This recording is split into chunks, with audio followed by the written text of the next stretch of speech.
Cette semaine, je vous parle du plus beau cadeau que vous pourriez laisser à vos héritiers, c'est-à-dire un CELI bien garni. Je vous explique pourquoi dans ma vidéo de cette semaine. Donc, avant même de vous expliquer pourquoi c'est le plus beau cadeau que vous pourriez leur faire, il faut comprendre c'est quoi l'impact fiscal quand on décède. Donc, on va prendre les différents types de comptes qu'on pourrait avoir, que ce soit un FER, un FRV ou même un compte non enregistré, puis le CELI.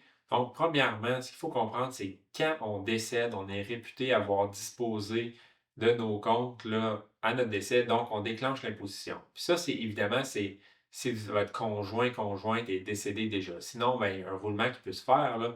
Et nous, dans notre cas, on va assumer que vous n'avez pas de conjoint ou que le conjoint, conjointe est déjà décédé. Donc, ce qui va arriver à ce moment-là, si on prend le REER, par exemple, ou le FER, FRV, là, l'imposition va être la même au décès, ben, on déclenche immédiatement les impôts sur ces comptes-là, c'est-à-dire que le solde de nos comptes vont être 100% imposables comme du revenu. Donc, je vous donne un exemple. Si vous aviez 300 000 en REER ou en FER ou en FRV, vous décédez, vous n'avez plus de conjoint, bien ça, c'est 300 000 qui est ajouté à vos revenus pour l'année en cours.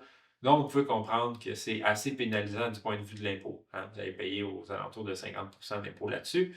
Donc, il n'en restera pas beaucoup pour vos héritiers. Maintenant, pour le compte non enregistré, bien, ça, c'est un petit peu différent que le REER, FER ou FRV. L'imposition va se faire sur les gains qui vont avoir été réalisés. Donc, vous décédez, on déclenche le gain en capital sur les différentes positions que vous détenez dans votre compte. Donc, si par exemple, vous aviez encore 300 000, puis que ces titres-là vous avaient coûté 200 000, ça c'est le coût comptable, là, ben, vous avez 100 000 de gain en capital, dont la moitié seulement est imposable.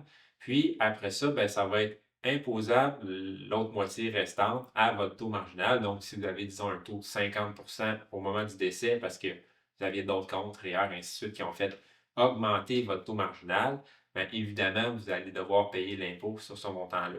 Donc, sur notre 100 000 de gain en capital, seulement la moitié est imposable, 50 000, imposé à 50%, donc 25 000 d'impôts à payer sur ce compte-là qui avait 100 000 de gain en capital. Donc, on leur laisse un petit peu moins que le 300 000.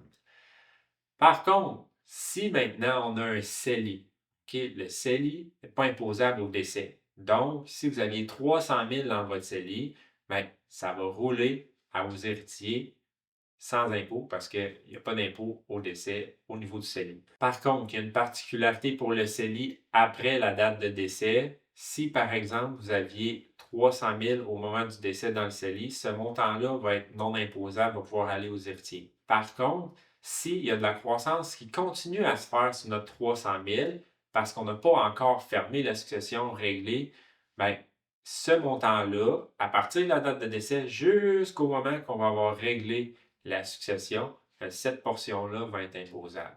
Donc, pour garder ça en tête, mais la totalité du compte au moment du décès, ce solde-là, c'est non imposable. Donc, c'est un super beau cadeau qu'on peut laisser à nos héritiers, nos enfants, peu importe, frères, sœurs, dépendamment de votre situation familiale. Donc, gardez ça en tête. Puis, ce qu'on va essayer de faire aussi dans la planification de la retraite, bien, ça va être de voir est-ce qu'on est capable de vivre seulement sur nos comptes enregistrés comme le REER, le FER, FRV, ainsi de suite, puis essayer de laisser notre CELI croître dans le temps. Si on est capable de faire ça, bien, c'est sûr et certain que là, ça va être un super beau cadeau libre d'impôts à laisser à vos héritiers. Donc, vraiment intéressant comme véhicule, le CELI. Alors voilà, j'espère que ça vous éclaire un petit peu plus sur le traitement fiscal au décès des différents comptes que vous pourriez avoir. Gardez en tête que si vous êtes capable de laisser rouler votre CELI le plus longtemps possible sans le toucher à la retraite, bien, c'est ça qui va faire en sorte qu'il va avoir le plus grand montant d'argent libre d'impôt qui va être laissé à vos héritiers. Si jamais vous avez des questions par rapport à ça, n'hésitez pas à nous contacter. Ça va nous faire plaisir de vous aider avec ça.